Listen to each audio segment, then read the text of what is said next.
here are the 6 bets that we will give you for this Friday slate in the round of 64. Best bet, over, our favorite of the day, our favorite under of the day, an underdog that can win outright on the money line, maybe a 13 seed or higher that can make some noise. I had Sanford in this yesterday. Almost a victory outright in the round of 64, and then a round of 32 best bet to keep an eye on for Saturday. Joe Ranieri, please get us going on this round of 64 Friday with your best bet of the day.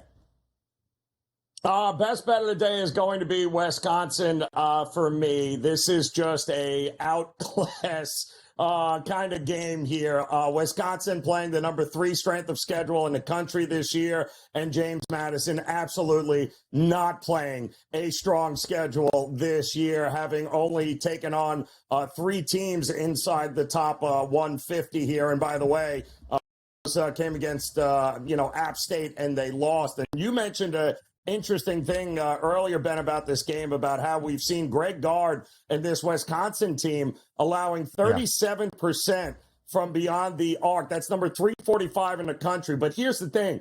Greg Gard teams have only allowed 33% three-pointers or less over the last 5 years. I think there is regression, positive regression, coming for Wisconsin, and I think their ability to step up with the experience and strength of schedule, this is an easy one for me. Wisconsin to run away with it. Wisconsin, a 5.5-point favorite in Brooklyn against JMU, who enters this tournament alongside UConn with the most wins of the field of 68, now 64, and we also lost about 16 yesterday as well. JMU 31 wins this year, including over a Big Ten team on the road in East Lansing against Michigan State to start off this season. That's why there's so much notoriety, and deservedly so, behind the Dukes. But Wisconsin playing really good basketball at this moment, looking like the Wisconsin of the first 3 months of the year and not the Wisconsin of February. I also focus on a Big Ten team. History at stake tonight for Nebraska. There are 80 high major Division I college basketball programs on the men's side, and only one has not won an NCAA tournament game in its history. That is the Cornhuskers from Lincoln. They're a slight favorite, minus 118 money line in their opening round of 64 matchup tonight against Texas A&M. Oh, by the way, some bad blood between A&M and Nebraska. Trev Alberts, the former Nebraska All-American on the football field, who was their AD since 2021, left last week to go to College Station to become the athletic director for A&M. Some added incentive and motivation. But really, Joe, outside of the narratives for me, Nebraska's going to have to rebound the basketball. Texas A&M is great on the offensive glass. That is the biggest thing. But the Aggies don't do anything exceptionally well offensively. And on the defensive side of the floor, intensity for Buzz Williams, but they let you move it and they let you shoot it from 3, which is what Nebraska does very well. And there's an idea that Nebraska's just run and gun, shoot a lot of 3s. No, they defend the crap out of the basketball. 3rd best defense in the country, only behind Houston and Iowa State since the start of February. Give me Nebraska money line against the Aggies. Now, time for our favorite over of this round of 64 Friday. And I think you're looking at the same game I just looked at, Joe, the Huskers and the Aggies. I agree 100% here, Ben, with your pick there. I also think this game has got over written all over it. We talked about Buzz Williams making that, philosophical change after a 5-game losing streak, which had them on the outside looking in. They sacrificed defense. They sacrificed rebounding for more offense, and that has worked for them. 5 straight overs, 11-2 to the over in their last 13, and we all know Fred Hoiberg in Nebraska, 17-5 over run. This one's easy for me, up and over. Over 146.5. That is the total right now for A&M and Nebraska. I go Marquette in Western Kentucky over 157.5. If Tyler Kolek plays for the Golden Eagles, great. Let's see more offense. But the Hilltoppers, Joe, of WKU, the fastest team in college basketball. They've gone over in 5 of their last 6, 8 of their last 12. Now, Marquette played 2 teams in the Big East and only 2 that ranked in the top 30 in terms of adjusted tempo. That would be St. John's and Xavier, two of those games under, two of those games over, rather. I think we see some points. Now, I don't love over on the board today. I'm much more of an under better on this round of 64 Friday, but that would be the over that I look to. So as we talk about unders, Joe, which game catches your attention to see a minimal amount of scoring, at least under the pregame total?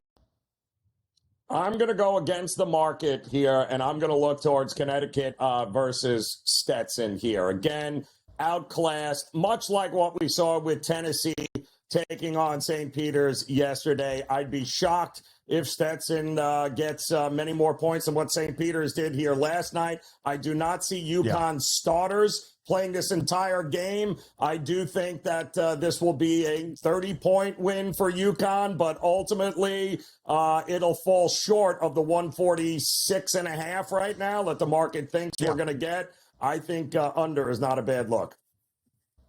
So the only thing I will say about the Hatters, and I don't think it means we're going over by any stretch of the imagination, Jalen Blackman scored 43 points in the ASUN tournament title. One of the better scorers for Stetson at the mid-major level, but it's against UConn today. By the way, Joe, you look great in that pick six graphic. You've been working out. You look really chic in that blazer. Yep. You've been fasting as of late? Have you had dinner since the month of August? Because that's the Donnie Right side recipe, and that looks like a similar frame. Yep. It's fantastic. As a matter of fact, I'm kind of upset because I lost that handkerchief after that photo shoot. So I'm a little upset right now. If anybody happens to find it, that would be great. Yeah, my favorite. That was taken to the track at the Meadowlands. Listen, That's Donnie's correct. not watching the show. I guarantee you that. So I feel free in saying this.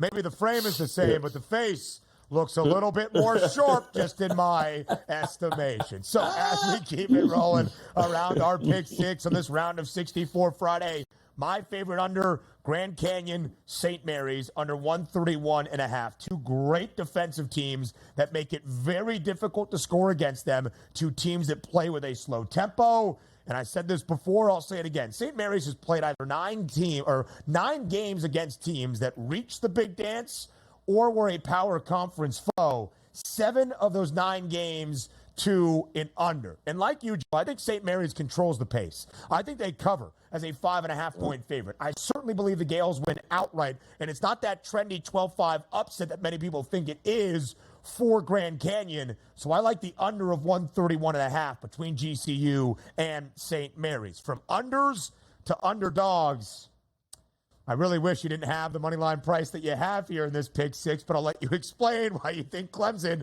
beats New Mexico. Well, listen, the market is telling you this is a toss-up game for the most part. So, I mean, it's opened up 1.5. It's now 2.5. And I get it because New Mexico, obviously very trendy here with the public, watching them beat San Diego State, taking down the Mountain West. But let's not forget, just 2 weeks prior to the Mountain West Conference Tournament, this team was a toss-up. They could not put it together. They won it. Congratulations. But I think people have slept on Clemson because they had a handful of very, very bad games during the season, which people kind of stuck a fork in it. But let's not forget, this is a team that went on the road and beat North Carolina. They should have beaten Duke if it wasn't for the refs late in a game here. I just think at plus 2.5, it's you might as well just pick the winner here, and I think Clemson is going to show up here today. Now, when this line opened up on Selection Sunday, the 6-11 matchup in the West region, it was virtually a pick 'em. It worked to New Mexico, but it hasn't worked more like we've seen with the numbers for FAU against Northwestern or, for instance, TCU against Utah State. I'm nervous. I've got New Mexico going very, very far in a lot of my brackets and a couple of Final Four sprinkles on Patino's Lobos. That's Richard Patino, Rick's son, by the way. Yeah, that's going to be a sweat tonight. All right, that'll be fun. My underdog of the day is Colorado moneyline against Florida. Now, I agree with the idea that Florida can control this game, and Florida is playing their best basketball of this season. But Colorado has won 9 of their last 10. They have covered in all 9 of those victories, and they have covered in 6 consecutive as a single-digit favorite. They're the slight underdog right now, but it's virtually a pick-em. Both teams are outstanding offensively. Colorado is better on the defensive side of the floor, And I'm going to trust the trend that unless Grambling pulls off the improbable once again against Purdue, that we have seen in 12 years of the first four, 11 of those 12 years, a first four team that was victorious in Dayton wins at least a game in the round of 64. Yesterday, those two first four teams, Colorado State and Wagner, fell short. I think Colorado has the best chance to do that against Florida, and now even money price on that money line. Give me Colorado, but still the underdog against the Gators. A 13 seed or lower today, Joe, that we think can win on the money line. Not as many options as the round of 64 Thursday, so both you and I going with the Cougs, the champions of the Coastal Athletic Association, that is the CAA. Yeah, and it's just, listen, we've seen what the SEC has done thus far here, Ben. It has not been pretty, right? And Alabama might have been the team I had the least confidence in coming into the tournament. Very elite offensively, terrible defensively. They've done good against worse teams, but the problem is they're basically looking in the mirror right now in this game here, and I worry that maybe, just maybe, Alabama once again gets a little frustrated because they can't pull away, and next thing you know, they lose this game. It's a really good point, Joe, because Alabama plays with one of the 15 fastest tempos in the country. Charleston in the top 60. Charleston actually takes 47% of their field goals from beyond the arc.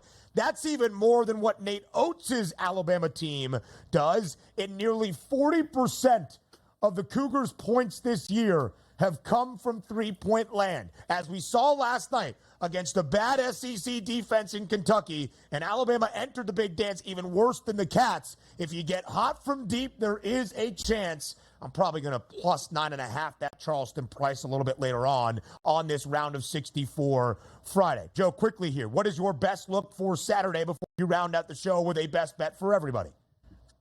I'm going with the 4-5. I'm taking Gonzaga, laying the 3.5 here. What we've seen from Kansas last night is exactly what you're going to get. Not enough depth as this tournament moves on, and they got enough health there, Gonzaga, to be able to run away from them.